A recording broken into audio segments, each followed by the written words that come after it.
What is up, y'all? It is 2, no, it is now 3:13 a.m. on September the 3rd. It is Monday and it is Labor Day 2018. I haven't made one of these in a minute, but I'm just making this video as a story time that just happened. Anyways, today I had to work. Went to work. Then afterwards came home, picked up a bed frame, took it over to Celia, and then I went to Midlothian to go to Reese's to help celebrate Reese's 60th birthday. Happy birthday, Aunt Risa. Anyways, I'm just now getting home from there. So I'm driving home. I'm starting to turn on my street, and I just happen to look over. Sorry, I got gas. I just happened to look over, and there's two people walking. The people were small. I was like, those look like kids. So I stopped, and they were kids. It was a little boy and a little girl, no older than 6 or 7, and they're walking. The boy had on red pajamas and slippers, and the little girl. No, that's not true. The girl had on red pajamas and slippers, and the little boy had on a white T-shirt and green Air Jordan shorts. So I am making a left onto my street. They're coming up from my right on the sidewalk. So I stop in the middle, like of the intersection, like trying to block the sidewalk from them getting to the other side. So I was like, "Hey, what's going on? Are you guys okay?" And they like, "Well, we got lost from our parents, but we know where we're going now." It's like, "Well, where are your parents?" And he's like, well, we play in the woods, and we got lost in the woods." And I was like, "What woods?" And like he just pointed. I've been in this house for 2 years now, and I didn't know there were any woods. But anyways, he just started pointing, and I was like, "Well, where are your parents?" He's like, "No, they're in the woods." So I was like, "Where are these woods?" So there's cars passing by, and then one car stopped. So like they passed the intersection like right behind my car, and then parked on the right side of the street in the sidewalk. So meanwhile, I'm like um, thinking, okay, there's two kids out here. It's 2 o'clock in the morning. There's a guy, two kids who look confused. It doesn't look good. So I'm like, what do I do? So I stay away from them, but close enough to where like if I needed to react, I could like run and grab them real quick. Um, so that car was stopping. Thank God for that. And then literally maybe 5 seconds later, I see flashing cop lights. So I'm like, yes. I'm like signaling them to come over that way, but they were pulling someone else over, and I'm like, screw that guy. Like we have kids over here who need you. Um, so I'm on the phone. Well, I had already called 911, and I'm trying to talk to the operator while also trying to tell her what's going on, try to talk to the kids, signal down the cops, and watch the car that stopped because I didn't know if that was maybe mom, and now they're about to get these kids and run. Are they working with someone? So I'm like trying to do all these things at once, um, which was also hard because my phone automatically syncs to my car. So I'm standing outside of the car trying to talk to the operator. And she's like, "I can't hear you." I have my phone to my face, and she's like, "I can't hear you." And I'm not realizing that my phone's still hooked to the car because I'm trying to signal down the cop, watch the kids, and watch these people. So I'm telling the officer, or not the officer, I'm telling the operator, "Well, there's a cop that stopped up there. Is there a way you can radio into him and tell him like screw that guy and come down here?" Um, but then she kept saying, "I can't hear you." I'm like, crap. So I'm standing at my car door at this time, trying to talk while also um, like trying to. Sorry, my phone just distracted me. So I was standing at the car trying to tell the operator that there's cops here, also trying to tell them the story, um, and also trying to get more information from the kids. So the cop is done with the guy, so I'm like yelling for him to come over here, and I was like, "Come quick!" And I'm trying to get in the street to watch the kids from getting in the street, but then the boy darts off one way and the girl darts off the other way behind a tree. And I'm like, there's there's two girls. One girl was talking or trying to talk to the kids. Then the other girl was getting out of the car. And I was like, can you just talk to the operator? I'm trying to keep the kids from running. So she starts talking to the operator. The cop is done with that guy. He speeds up and I'm like, come quick, quick. So I'm chasing after this kid. Um, and then so the cop asked me what's going on. Wait, but before that, let me back up.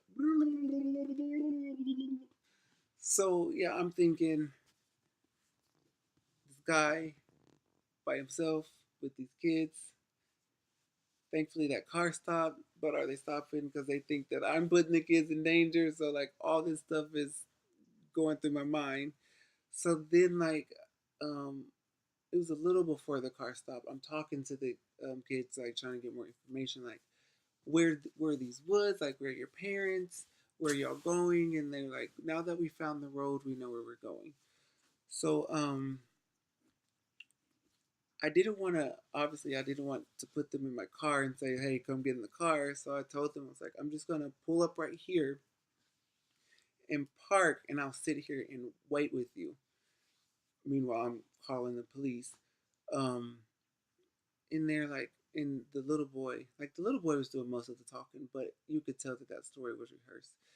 Um, the little boy was like, okay, and then he starts coming towards the car. But y'all, I'm also thinking, like, is this a plot or scheme for an ambush? Like, are they using these kids to distract me, and then someone sneaking up in the car? Like, so many thoughts are running through my head. Um, so I was telling the kids that I'm gonna pull up and park, and then they're like, okay, but like I said, start coming towards the car, and I think they thought that I was saying, get in my car, I'll take you, and I was like, no, don't get in the car, just stay right there. I'm just gonna get out. So I left my car and I just stood on the other side of my car. Um, so back back to where the police come. So the police come. I tell him the story.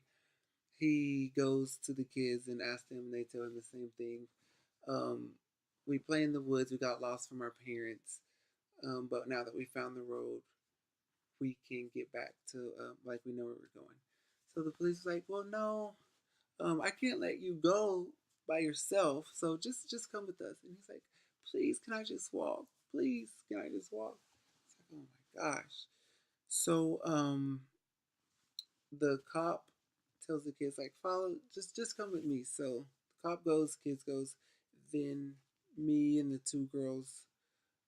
No, actually, the second girl wasn't there yet. So we're walking up, and the lady says to me, yeah, we saw you, and we saw those kids, and like trying to figure out what was going on. And my friend was like, I think maybe we should stop. And the girl goes, I'm not trying to be mean or rude or be offensive, but she said that we should stop because it's a black guy and there's those kids, and then you have this cop. So she's like, I just wanted to make sure that you were safe because, I mean, no offense, I'm a white girl in my story, or they'll believe me over believing you, which was a whole nother thing in itself, which is crazy that we have to think like that. But I was like, oh, I'm glad you stopped. Thanks for stopping.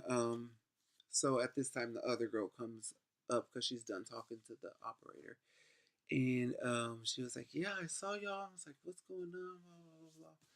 So while we're sitting on the corner, the guy cop has the kids in the back of the car. And then another cop comes up, and it happens to be a lady, which I'm glad, just for comfort for both of the kids, because you don't know what's going on or what their situation is. Um, so the guy cop is talking to them. Then the lady cop is obviously doing her radio thing and walking up and talking to.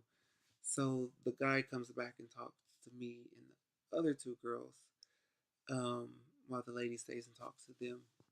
The guy told us that again they were talking about the woods. They gave the cop an address. And the cop's like, "Well, the address is legit," so they were gonna go by and check it out. But he was pointing in the opposite direction of where they're going. It's like the house is back that way, but they're saying they're going this way. So, and then he's like, it is obviously he can't leave them. They're two kids. It's like, and then with the backpack and the full pajamas, slippers, like, obviously something's wrong. Um, so he takes my phone number and information and the other two girls' phone number and information. And he tells us that we can go. And he's like, "Thanks for stopping. They're gonna drive by and check out the address and see what's going on." So I'm walking back towards my car, and I just happen to look down. You know, look what I found. A penny right before I was getting into the car. Um, if you guys don't know the significance of the penny, you can check out my written blog that I have not been on in a while. It is www.morethanmetb.com, and I think it's called "Find a Penny, Pick It Up," and it's a whole story about the penny. But those of you who do know about the penny, you know how special and cool that is to me. But send up some prayers for them. I'm obviously going to be praying for them. I think they will be on my mind, and I will be obsessing over what happened to those kids. Looking on Yahoo, Google, whatever, wherever I can,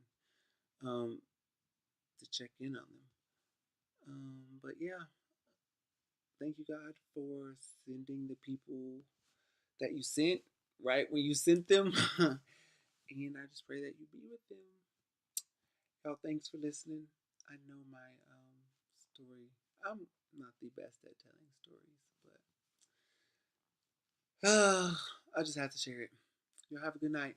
Peace out.